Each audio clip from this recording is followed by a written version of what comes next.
Good afternoon. Good afternoon. This is Dr. Martha Simmons with another session of Preaching and Preachers on Facebook Live via Restream. Good afternoon. Come on in and let me know that you are out there. Come on in and let me know that you are out there on another hot and humid Monday in Atlanta. Come on in. All right. Let's give folk a moment to come in. I'm seeing an interesting signal up here. Okay. Gonna give folk a minute to, there we go. There we go. Okay. Okay. Just giving folk a moment to come on in. And when you come in, type in the name of a person you know needs to view this broadcast. They can view it now, or they can view it in their leisure. It will be on my page for 2 weeks. Come on in and let me know that you are out there. Good afternoon to my people on the East Coast. Good morning to my people in the Midwest and on the West Coast. I see you. I see you. Come on in. Giving folk another 30 seconds or so to come in for what I know is going to be a great broadcast today. Kamari McHenry, I see you. Thank you for joining me. Herbert Ponder, good afternoon. Good afternoon. Come on in, people. Come on in. Come on in. Aaron Skipworth, hey.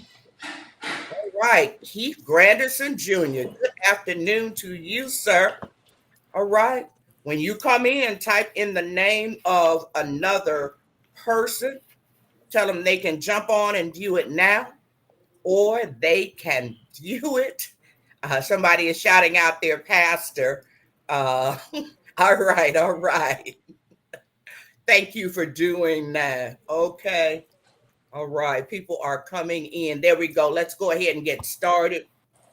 As always, I am praying for those who are sick. We're praying for those experiencing a season of bereavement.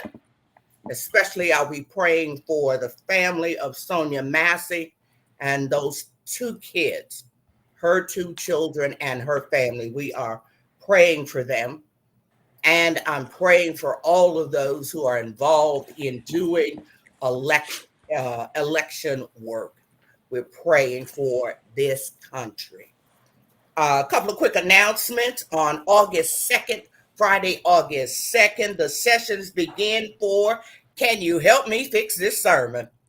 With Dr. Brad Braxton, Reverend Janice Williams, and Dr. Mark Jefferson, and me. Thank you for everybody who registered. That begins Friday, August 2nd at 7 p.m. Then join me next on August 12th for a special session on public, followed by a great session on pastoring small churches on August 19th, and then August 26th, Project 2025. So we just going to keep it hot all summer long. Let me get to our topic for today. I am just honored by my amazing guests today. Let me tell you a bit about them as we're discussing today women senior pastors in their first 5 years. My first guest is the Reverend Dr. Allison Henderson Brooks. She is a 4th generation Baptist preacher. She's been proclaiming the good news since she was 15. She received her Bachelor's of Arts from Spelman and her MD and she's showing out already, Candler School of Theology, and her Doctor of Ministry. Yeah, they're going to cut up, so you all can get ready for that all afternoon. and her Doctor of Ministry from Memphis Theological. She currently serves as the Assistant Dean of Students at Candler School of Theology at Emory University. In addition, she is the senior pastor of the historic Hill First Baptist Church in Athens, Georgia. She is the first woman elected to serve North Georgia's oldest Black Baptist church in their 157-year history. In 2022, she was inducted into the Morehouse Collegium of Preachers. She is also a very proud member of Alpha Kappa Alpha sorority. And she would tell you it's the only one, but I know better. That's what she would tell you. My next guest is the Reverend Dr. Danielle Brown. Dr. Brown was elected the 10th senior pastor of the Shiloh Baptist Church in Plainfield, New Jersey in 2021. She is the first woman to hold this position since the church's founding in 1908. She has a passion for mentoring and assisting in the development of faith and community leaders. Because of that, she's a site supervisor in the Princeton Theological Seminary, also New Brunswick Theological Seminary, and the Pillar College Field Education Program.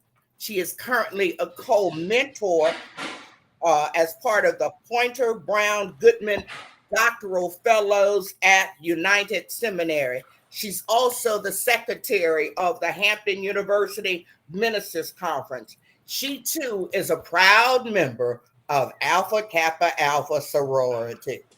She holds a master's. Yeah, like I said, they're gonna cut up all day. The rest of the year. She was inducted into the Martin Luther King Collegium of Preachers, Board of Preachers, in 2022.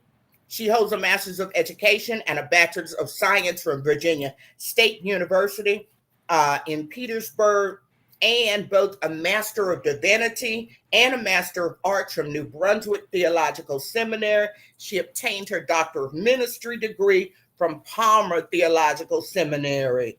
Then we have the Pastor Donna Owusu-Ansah. Reverend Donna, affectionately known as Reverend O, was born in Mount Vernon, New York, to John and Lois Powell. She is a pastor, preacher, chaplain, teacher, artist, writer, and dreamer who loves to study the Word of God and to encourage other folk and worship.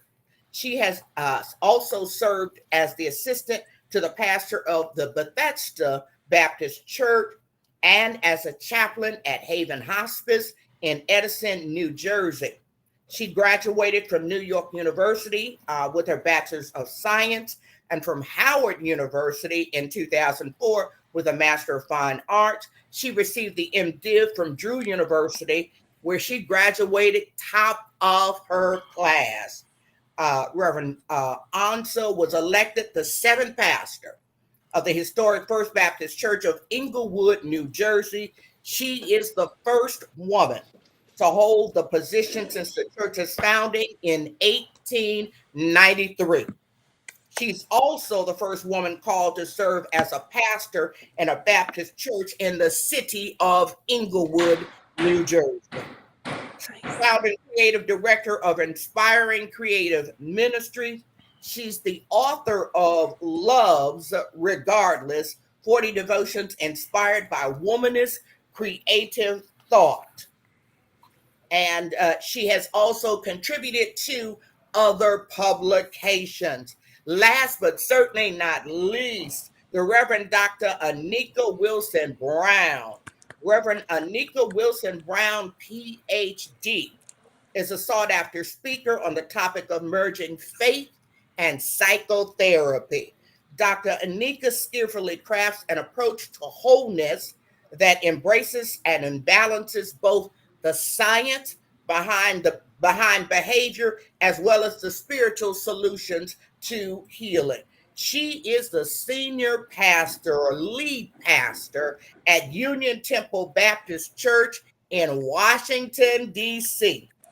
She has curated a movement called the 30-Day Soul Detox Challenge, a spiritually therapeutic process which has reached more than 7,000 people since it started in 2019. She earned her BA in psychology from Spelman, her master's of social work from Catholic University, the doctor of philosophy from Loyola University. She's passionate about her multiple roles, and especially those her role as a pastor, her role as a mom. All right. Let's do it. Let's do it. Let's do it. Let's get to it. We are ready to start. Hold on just a second. Uh, Forgive me. I'll drop stuff sometimes. Let's begin by having Reverend Danielle Brown talk to us. We've got some construction in someone's home. Don't let it bother you. I know about it. Okay, so you're gonna hear it every now and then, but we're carrying on. Let's start with Dr. Danielle Brown. Tell us about your time in ministry. Where did it begin? Well, thank you, Dr. Simmons, for the opportunity to participate in this discussion along with my amazing sisters. My time in ministry, I was licensed to preach 21 years ago, July 17th, 2021, ordained in 2012. I was licensed and ordained in my home church, Cathedral International, where I served on staff for 15 years before I was called to Shiloh in 2021. I'm ordained American Baptist, and my church is duly aligned with both American Baptist and PNBC. All right, Doctor. Let's see. Let's go to Pastor Ansah. Tell us about where did it start for you? Yes, thank you also, Dr. Simmons, and to my amazing sisters on the call. It started for me, I actually started seminary before I was licensed, but I was licensed on June 11th, 2008 with 1 week notice under the leadership of the Reverend Dr. Alan Paul Weaver Jr. at the Bethesda Baptist Church of New Rochelle, New York, where I was also ordained on August 1st, 2010 by the United Missionary Baptist Association of Metropolitan New York and vicinity. The church where I currently serve, First Baptist, we are duly aligned, Progressive National Baptist Convention and American Baptist as well. And that's a little bit about my journey and affiliation. All right. Pastor Henderson Brooks, tell us about the beginning of your journey. Absolutely. Good morning. It's a joy to be with all of my favorite, some of my favorite, but mostly all my favorite pastors, and also to you, Dr. Simmons. So I've been bootlegging since I've been 15 years old. I'm 42 now. And so I was officially licensed in 2016, ordained May 2019 after the completion of my Master's of Divinity degree. We are excited at the Hill First Baptist Church to be American Baptist. All right. Reverend Dr. Anika Wilson Brown, tell us a bit about the start of your journey. Hey, everybody. I'm so glad to be here with my sisters. Yeah, we're going to have some good fun today. Thank you, Dr. Simmons, for gathering us. I am Baptist born and bred, Union Temple Baptist Church. I was licensed in my home church where I currently pastor about 23 years ago, and in there in the same church back in 2006, I believe it was the November 6th, 2006 was the year. So that's my journey. Still in the same church, pastoring the same people, and we'll talk a little bit about that in a few minutes. My goodness. Yeah. Because that's unusual for women. That's unusual. I'm going to jump around to a whole lot of stuff. Dr. Danielle Brown, tell me, what has been your greatest joy about doing the work? And tell me what your greatest concern or sadness about doing the work. So the greatest joy to me has been watching the lives of people go from where I meet them to where they are now, right? That has been the greatest joy, watching people just kind of step into purpose, embrace the preached word and kind of vision that we're setting forth at the church, and just live out and establish kind of that fire being lit in them where they want to live out this life with God. And they've stepped into and some things that maybe they were afraid of, but they know, like, if God be for us, who can be against us? So watching a congregation grow rapidly, but also merge. I had 3 congregations sitting in front of me at one point, but I am watching a beautiful story unfold at Shiloh. Tell us about that. You had 3 congregations? It was 3 congregations. So I came to about 240 active members. We've had about 1,200 join since then. Jesus. In that, there are people who were brand new to Shiloh. There were the folks who were sitting there and who had been there for a long time and loved their church. And then the children of the saints began to come back. So that was kind of the 3rd congregation. They were away for a while and saying, hey, we'll try home church again. And they were 3 very different sets of people. Our newest people, a lot of them are not necessarily church transferred. This is their first church. And so they were a younger demographic. And their report was, this is the first church I've ever joined on my own, or the first church I've ever joined. So we're baptizing a lot of people. And for a while there were 3 different congregations. It showed in worship, how they responded to the worship moment. It showed in conversation.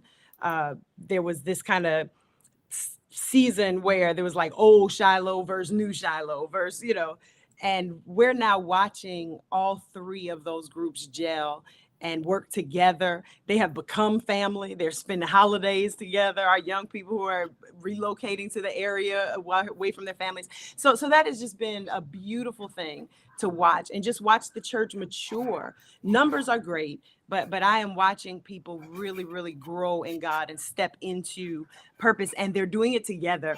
The probably sadness is that as a church grows, I don't have the capacity to do it all. So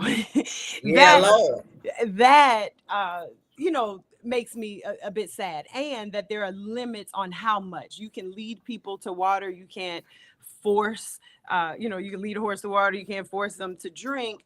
And that brings sadness sometimes, that you have this group that has embraced and they're being empowered and it's working. But then you always have that 1 or 2. And, the sad part is that the 1 or 2 will break your heart, despite the fact that you've got hundreds, right, who are getting it, if that makes sense. So, that really makes sense. Pastor Ansah, tell me about your joys. Tell me about what's been your saddest moments so far.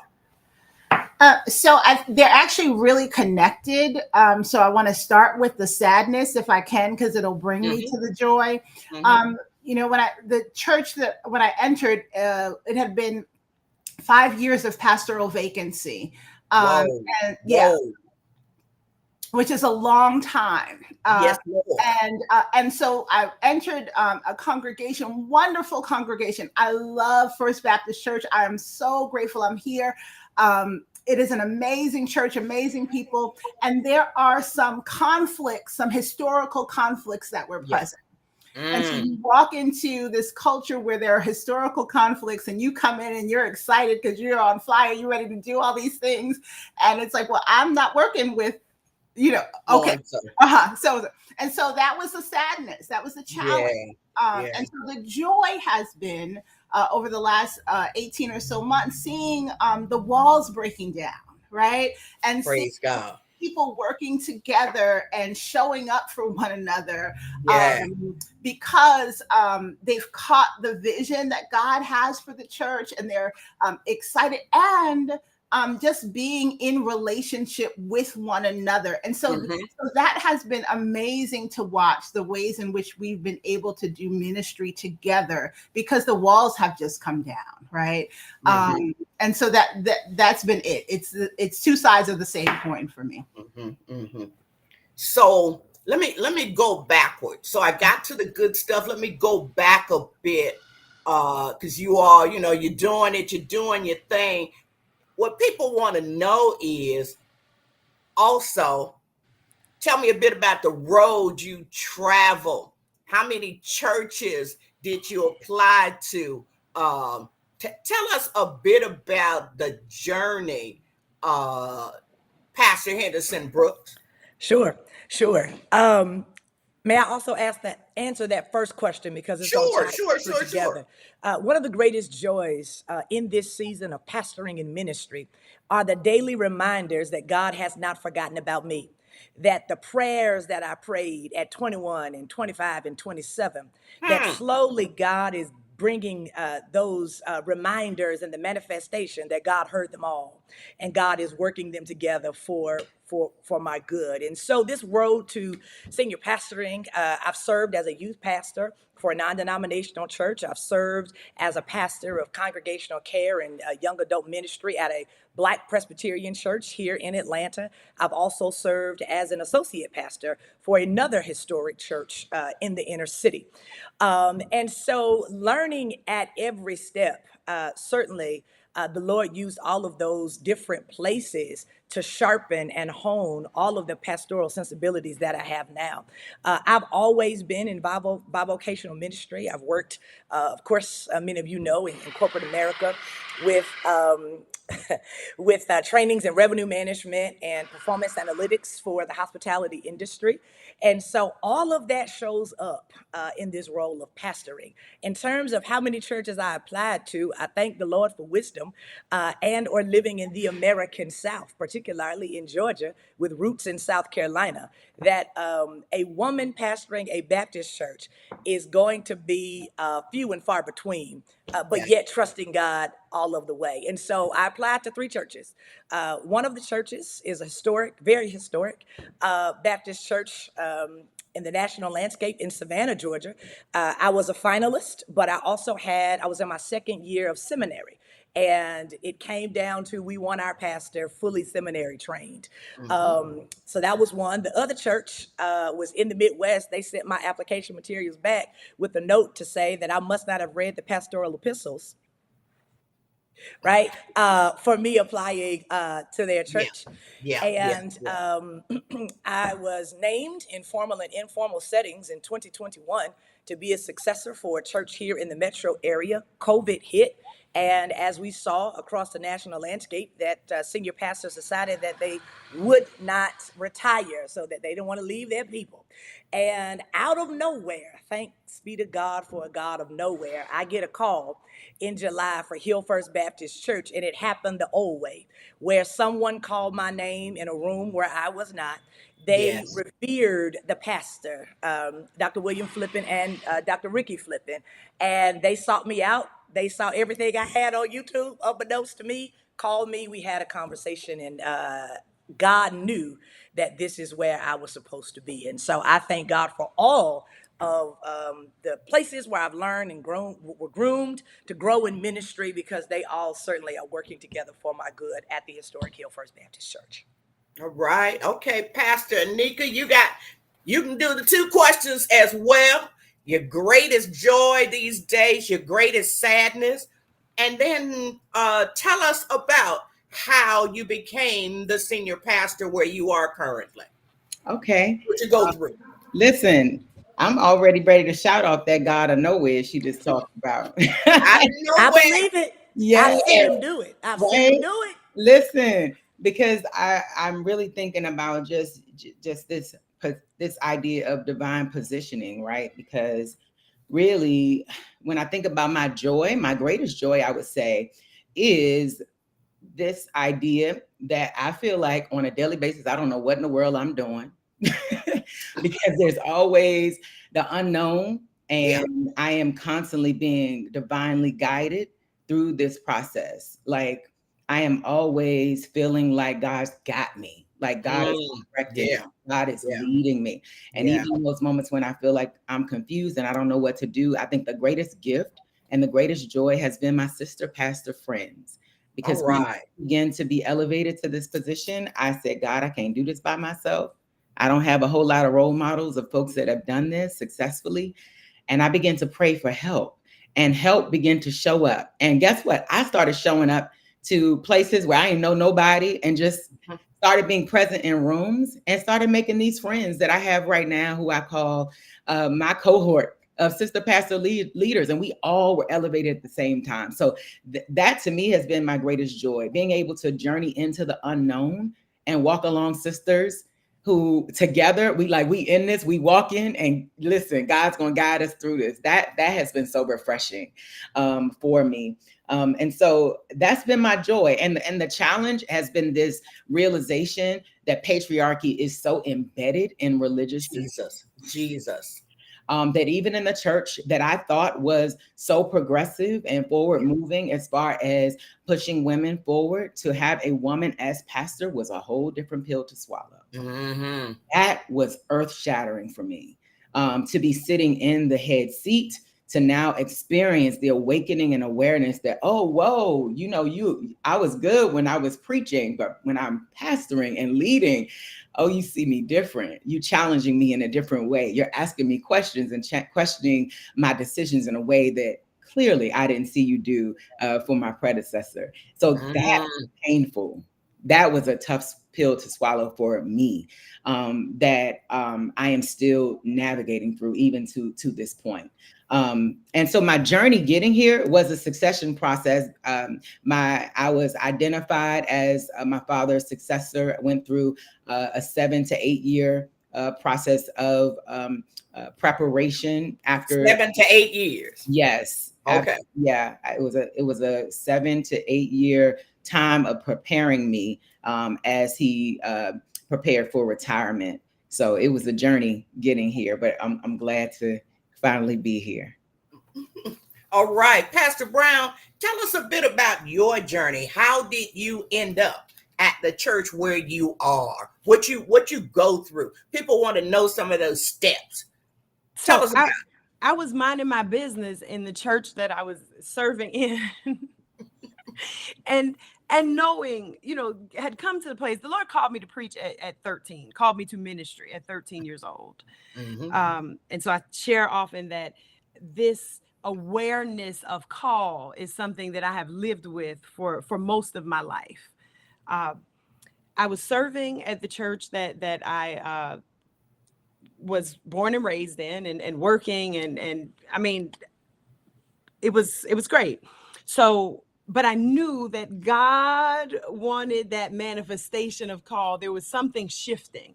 And so I was doing good work, but it was not necessarily fulfilling, right? Because there was always this sense that I was not functioning in the space and ways that God was calling for in that time of my life. I was minding my business, and one day, one of my brothers in ministry called and said, "Hey, did you apply to this church? Because the search firm is calling around asking for recommendations." And I called your name. And when I called your name, they said, "Wait a minute, connect us with her, because this is not the first time that we have heard her name." There were men who were in different places who had used that firm, who also recommended me. I, thought about it, decided to go ahead and have an initial conversation, met with the firm, and that started the process of about 16 months at the first church that I applied to. We get down to the wire, and they did not choose me. And I was like, I'm not doing this again, because, first of all, rejection never feels good. And nobody is trying to spend 16 months to be rejected at the end. Like, it's a long process. When I have a job. And at this point, the Lord is also opening opportunities for me to preach itinerantly. So I'm like, I could ride this out and not have to expose myself. My mentor, my mother in ministry, Dr. Hale, I told her I wasn't doing this anymore. And she was like, now you sound stupid. She hung up on me. And that was the end of conversation. She looked back like, God is calling you. And this is part of the course because you are Baptist. So unless you're going to plant a church, you're going to have to candidate. But I was, cool on that. Some time went by, I get another call, and it is the same firm. And they're saying that another church has become available, and they thought this would be an outstanding fit. This church was not on my radar. It came out of Allison, nowhere. It was not on my radar. I'm like, they just called a pastor. What do you mean? It was Shiloh. And I called Dr. Hale. She had some strong words for me. Get a good mentor, somebody that can have the hard conversations with you. And I eventually decided to put my hat in the ring with this one, and the rest is history. It was not there was two things I asked God. I did not have another 16 months or long drawn out process, and I did not want to be rejected. I had my first interview or meeting with the search committee, maybe beginning of March. And I knew I was the final candidate by May. It was mid-May of that same year. So it was not a long, drawn out process or anything. And it was the first no that put me on the radar of the search firm, that if I had not gotten rejected, I would not have gotten that, the phone call. So the no set me up for yes. Yes. Dr. Simmons, can we just interject? Dr. Simmons, and just I believe. No. Give me a moment to take that in. Okay. I love the way God sets us up. Okay. We think it was a defeat. We think it took too long. We think it was too messy. We think we got looked over, etc. And we're being set up for where we need to be. Yeah. Go ahead, Pastor Henderson Brooks. Listen, I just want to footnote that I believe that for all of us that came through, my soror and my sister, she had a very public interview process because we were in COVID. I mean, the whole public meeting, we all 5,000 people on Facebook watching Danielle Brown answer these questions. And I think it says a lot, one, to Shiloh, because it lifted the veil of what this really can look like. And so I honor just your integrity in the process. And I also just honor what Shiloh did because the consequences thereof, because the world was able to see your process. Yeah. And that was stunning to me. It was stunning. It was stunning to me too. Yeah, we had never seen. I know it was. I was watching you. We had never seen. My nerves. Folks are watching that thing like the OJ trial online. Baby. Online, go through. I was like, what the heck are these? And I didn't say heck. Are these people doing? Are you all serious? You all putting a woman through this? Are you all serious? Are you all serious? And praise God, it worked out. But I ain't advising that for nobody. But that's what it was. Man, that was deep. That is goatish material, okay? Brown. I've helped place 48 pastors, and I ain't ever seen nothing like that. That was something. That was really something to watch, and it showed you, as ridiculous as I believe that was, it introduced you to the world before you got introduced to the world. Yeah. That's what it did. That's what it did. Pastor Donna, tell us about how did you get to where you are? What was that like? So before I say that, I also just want to add that not only did it introduce Dr. Brown to the world before the work, it also, I think, because there was a community of folk watching who knew Dr. Brown, it showed Shiloh just how powerful Dr. Brown's ministry and witness is in the world, because we were in there like, yep. Oh yeah, the whole time. And so I think it also, you had a living cloud of witnesses that I just think were so beautiful in the process, as nerve-wracking as I know it was. So for me, like Dr. Brown, I I was happy kind of where I was and what I was doing. I had served as an assistant to the pastor before my daughters were born. I took some time off. I was a stay-at-home mom for a little while. And then I served as an associate minister at a church, and I was a hospice chaplain. And I was good. I was so good. I was good. And I started sensing God calling me to more. And so as I did that, I spoke with my pastors, had two pastors, my home church pastor and the pastor I was serving with, and spoke with them. And they affirmed my call and kind of said, okay, let's start this process. So I applied to 5 churches. 4, I responded to vacancies. 1, I was preaching the funeral of one of my hospice patients, and there was a deacon of a church that was present that came to me and said, our church is vacant, will you apply? Well, needless to say, I did not get that church. And then the 3 other churches, they went in another direction. First Baptist Church was one of the 5 that I applied to. Dr. Simmons knows this very well because you prepared me for my interviews. I still have the recording of our interview, the 2 hours that we spent on the phone going over that, the questions. I went through a Skype interview, in-person interview. I preached. I was called back to preach and teach Bible study. And the preaching and teaching Bible study was in February of 2020. I did the background check early March of 2020. Early March of 2020, I was the final candidate, and then the world shut down. Yeah, Lord. And so we waited. And we waited. And we waited some more. And so the church called in February of 2023. So from 2020 to 2023, I was in this waiting space. My God. And the waiting space. So, a lot of people are kind of disenchanted with the process.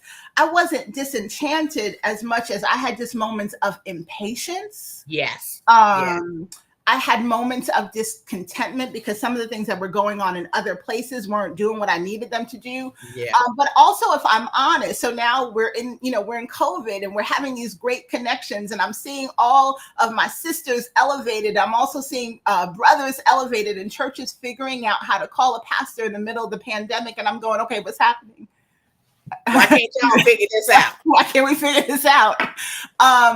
But what I will say is that God wastes no material in our lives. That's right. And I learned a lot about myself in the waiting process. But I also learned a lot about the church in the waiting process. My goodness. When I arrived here, I know I can't be like, okay, now come on, let's go and do all these things real fast. Because that's not how the culture is. Right. And so while the waiting process was very difficult, but I was sure that God was calling me to First Baptist. My God. There was a point where people were like, oh, you should apply to this church. You should apply to this church. I was like, no. And for some people who knew the process, they were like, they thought I was crazy. Why are you waiting for this church? Because God told me to wait for this church. My goodness. And so I'm going to wait on the Lord and be of good courage, and he shall strengthen my heart. And so here I am in my office at First Baptist Church of Inglewood with my heart strengthened. Amen.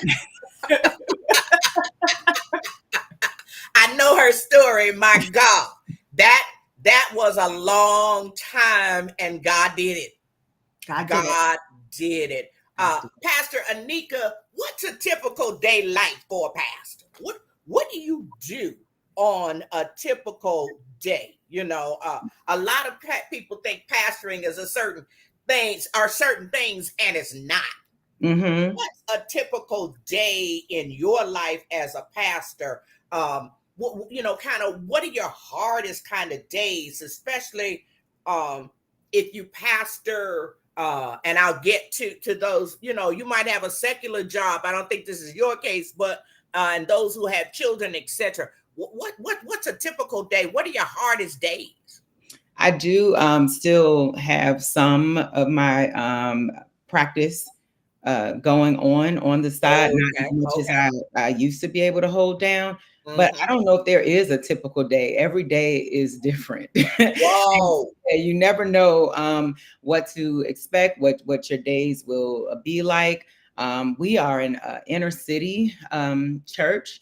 And so my typical day, it changes just from day to day. So there are a lot of funerals and sudden deaths that occur in our community.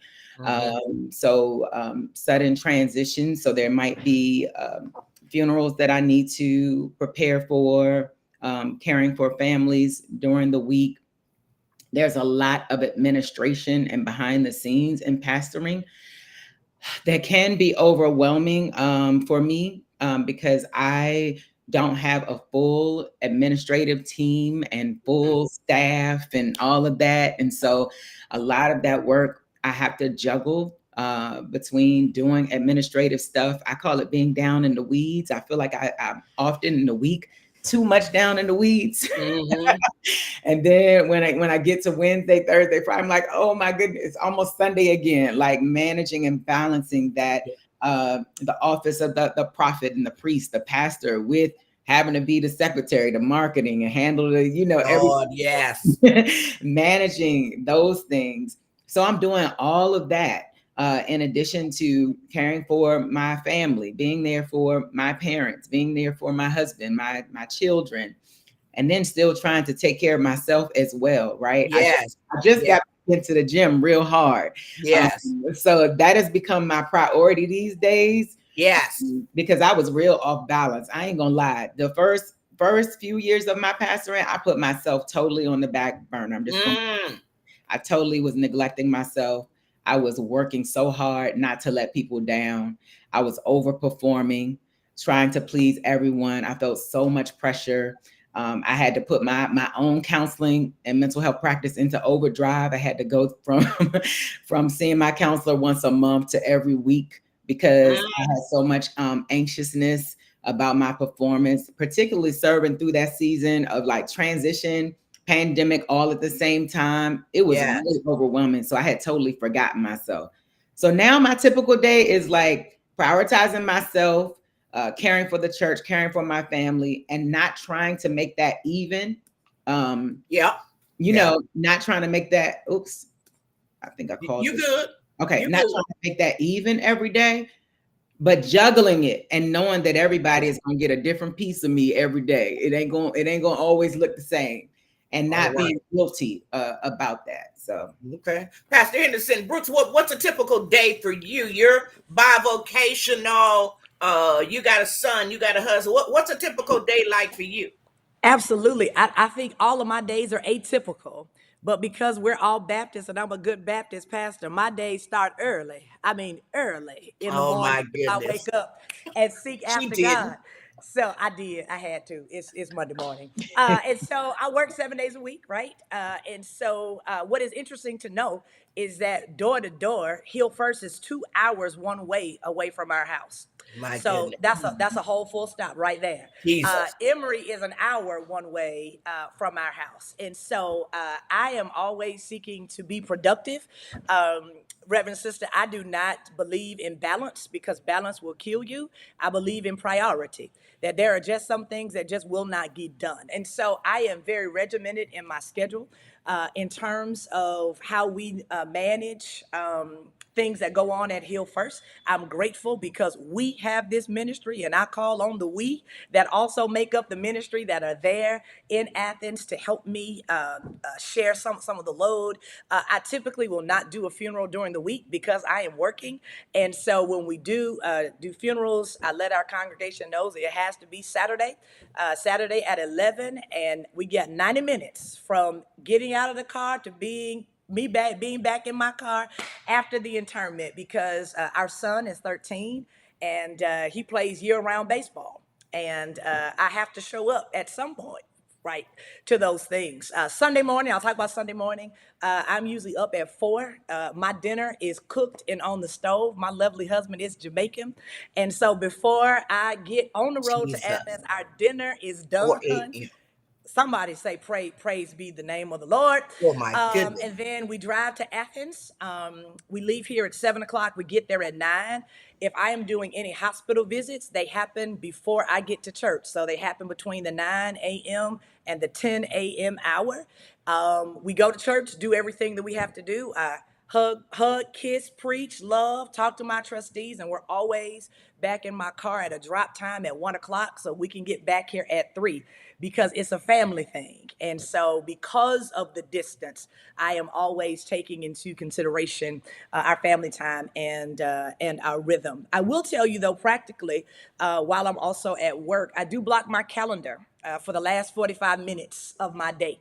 And so Monday, my text for the next week is already identified. Monday evening, I'll try to start exegesis illustrations, pulling it together. And I try my best. I fail, but God knows I try. By Wednesday or Thursday to have the meat of the sermon done, because anything can happen on a Saturday. And with the Anything. drive, anything, everything, okay, can happen. And so that's sort of what I do. In terms of my pastoral calls, I do them in my car. I am making good use of the time to call, to catch up with business, to pray, to call Danielle and Donna. Anika, look, I got to get you on the call thing. Like, what are y'all preaching? What are y'all doing? So that I'm maximizing that time. But priority.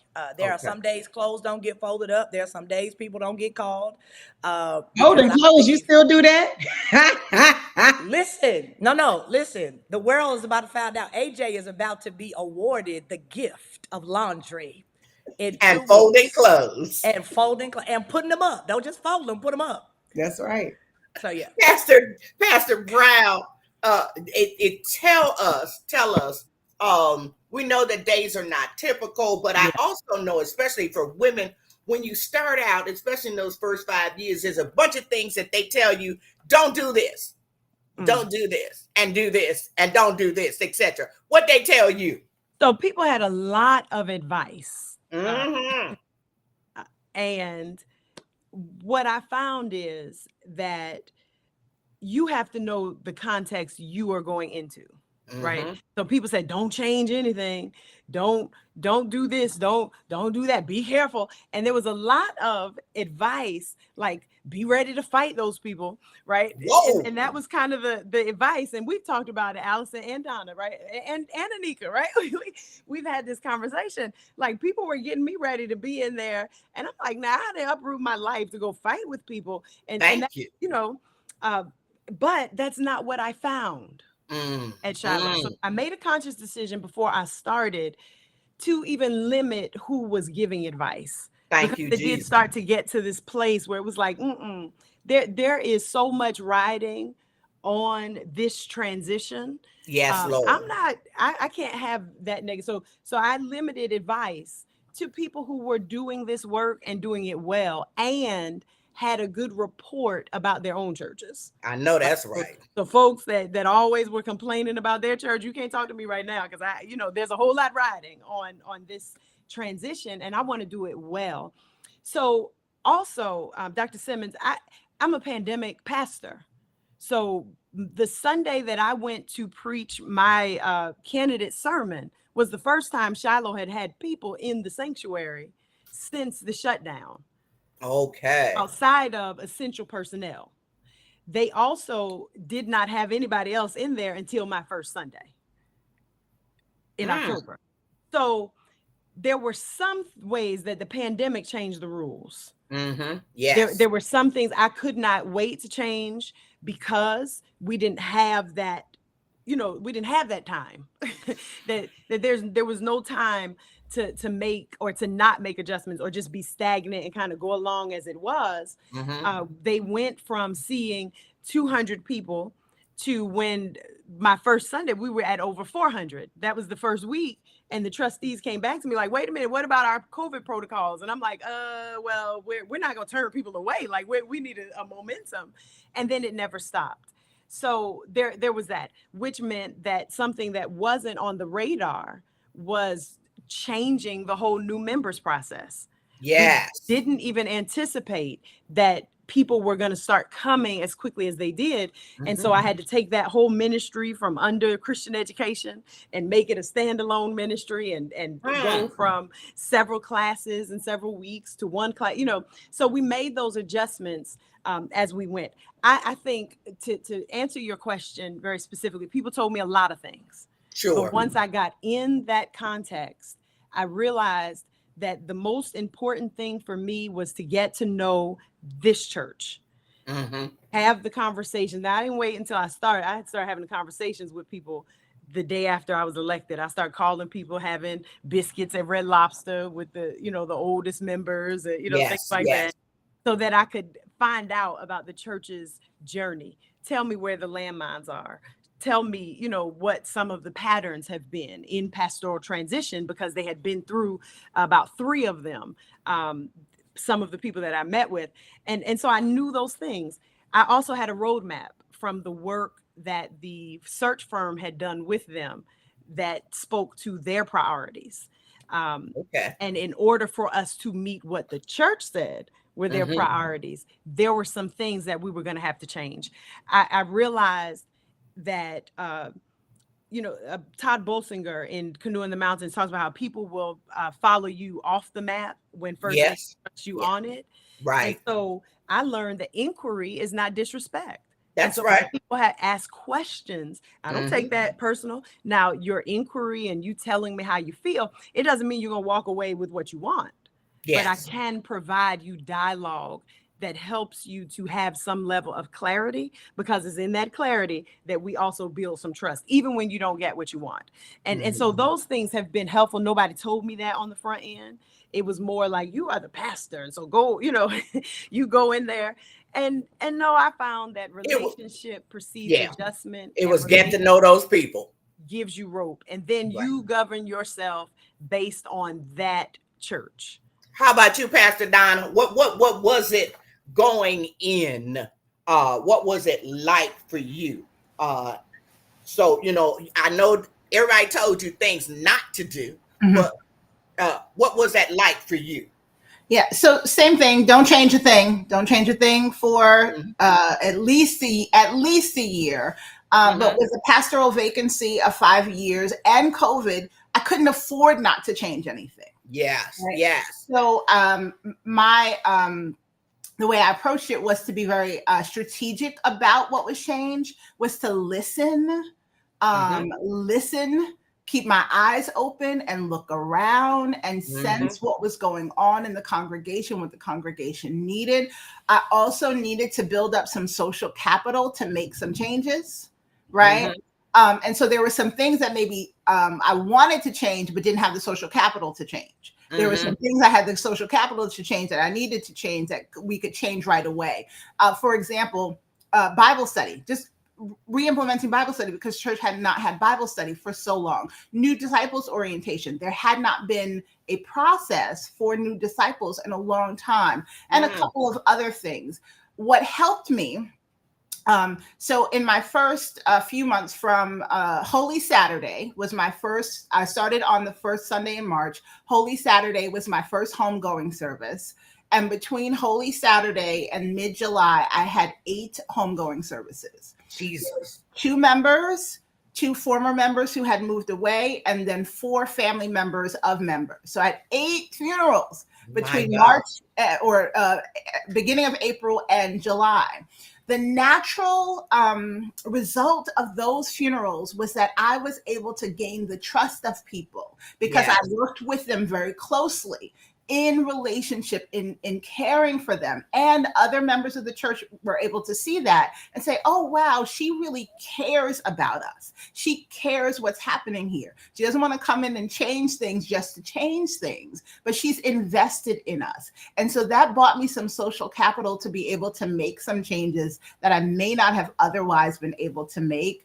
And also just to build relationships. And so it's been the relationship building. I was told don't get too close to people, right? And of course. Okay, I think unfortunately Pastor Donna is frozen for a moment. Pastor Anika, tell us. You said it was different when you became the senior pastor. Yeah. What were some things you had to change? Or were told not to change and then change, etc. What was the story? Yeah, I got those same messages about not changing anything. abruptly, don't change immediately. But again, I echo my sisters. We had to make adjustments. We had no choice. I was given the illustration of the Titanic, when they tried to turn a ship quickly, you have to turn it slowly or you'll create all this disruption, right? But what I learned is my presence was a disruption in and of itself. Whoa. As a woman, as a pastor, it was already an interruption and disruption in the system, right? And then there was other interruptions and disruptions occurring all around me. So we were already on this ship like this. So I felt like, listen, we already rocking and rolling. So let's go ahead and make some adjustments while we in. We already moving. Okay. Right. And so there were things we had to do for our survival, adjustments that we really just had to make. As far as the orientation of new members, we changed it to partners, different things like that. We had to even change the way our sanctuary was set up because we did have to stream and, different things like that. And then rumors started to circulate. Oh, she's changing. Even I painted, and there was a problem with the paint color. Oh, I heard she gonna paint over the Black Jesus. Why would I paint over the Black Jesus? It just was going, the little things. It was changing into the big things. And I'm like, no, I wouldn't. And I heard some of this and I was like, are we serious? Are we serious? Yeah.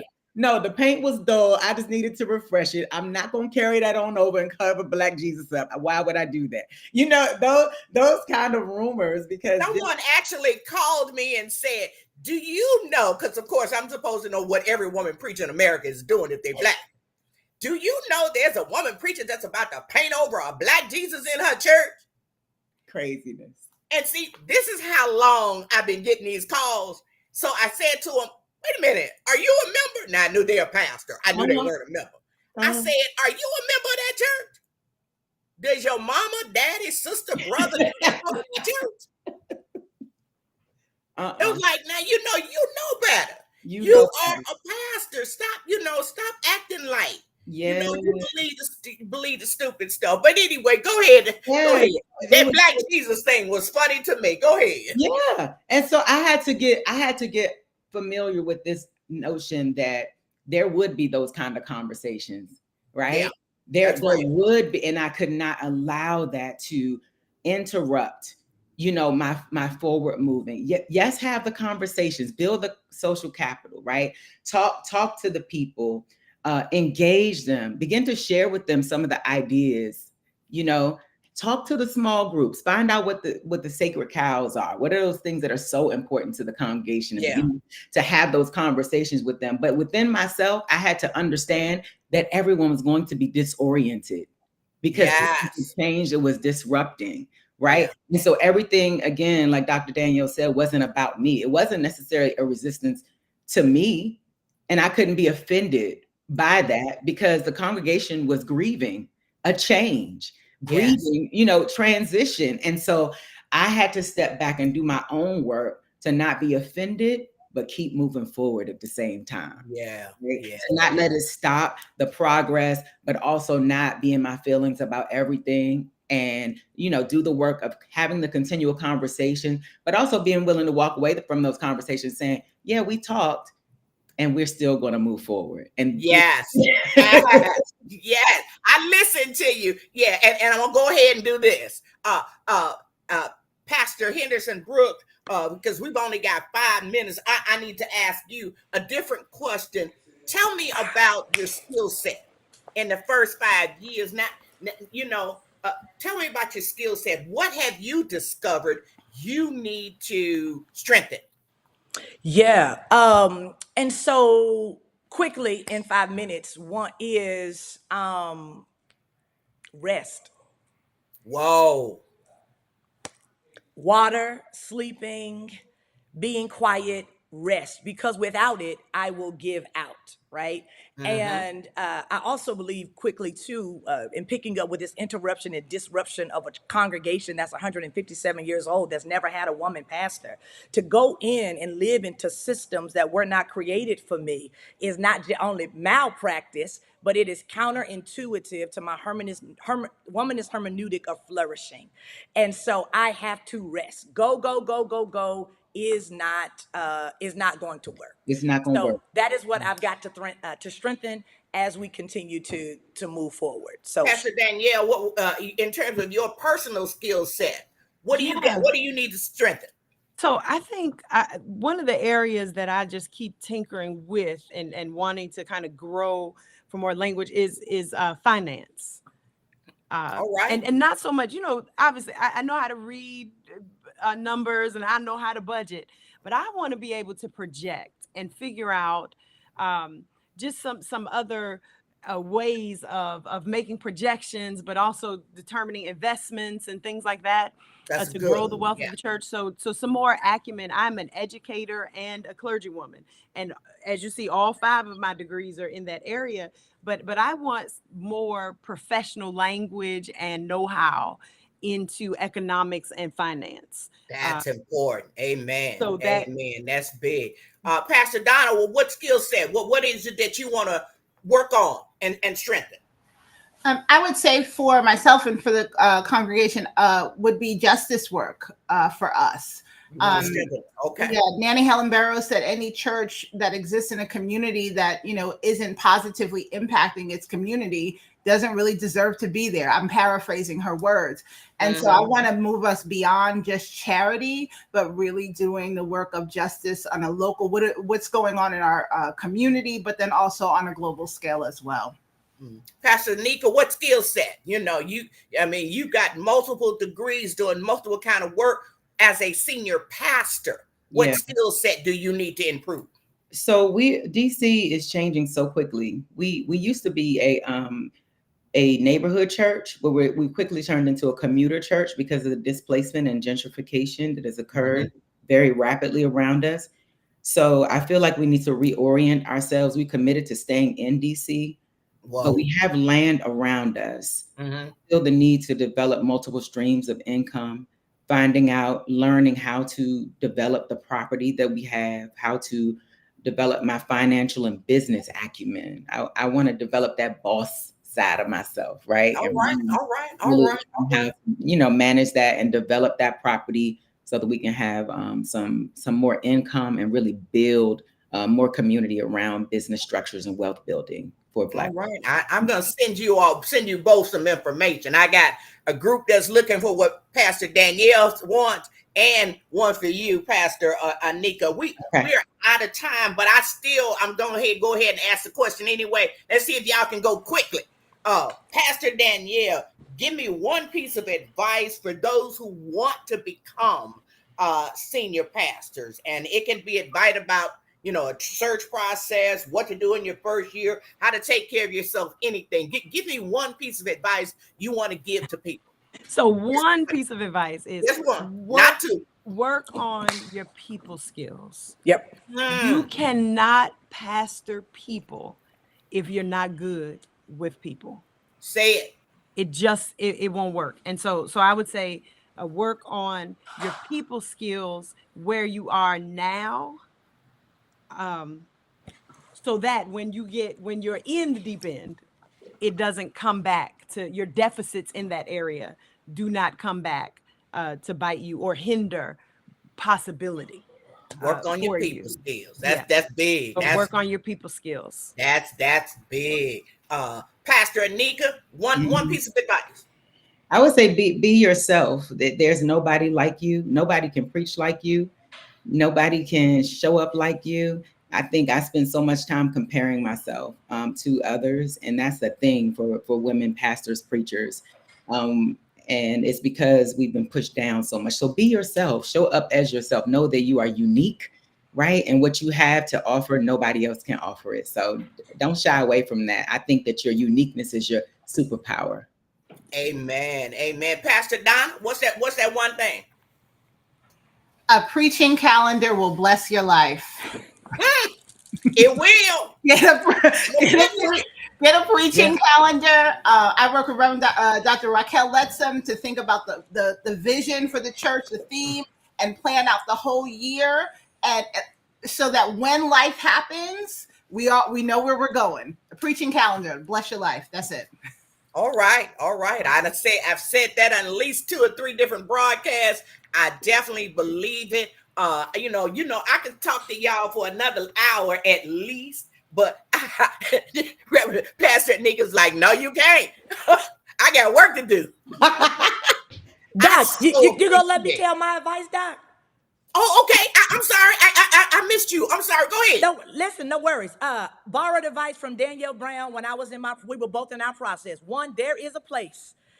There is a place. And if you believe God has called you to a place, just work while you wait. Oh. Work while you wait is AHB. There is a place is DLB. So there we go. I love the preachers who are preaching preachers. Yes. Yes. These are some preaching women, as well as senior pastors. And my heart is filled. I'm so full.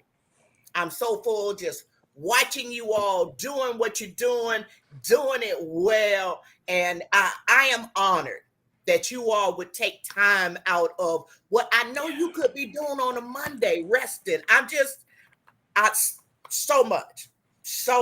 And around the country, I mean, you all are doing it so well and so big. People call your name everywhere. And I'm just glad to know you. Just glad when people, oh yeah, I know her. I am just glad to know and to be alive.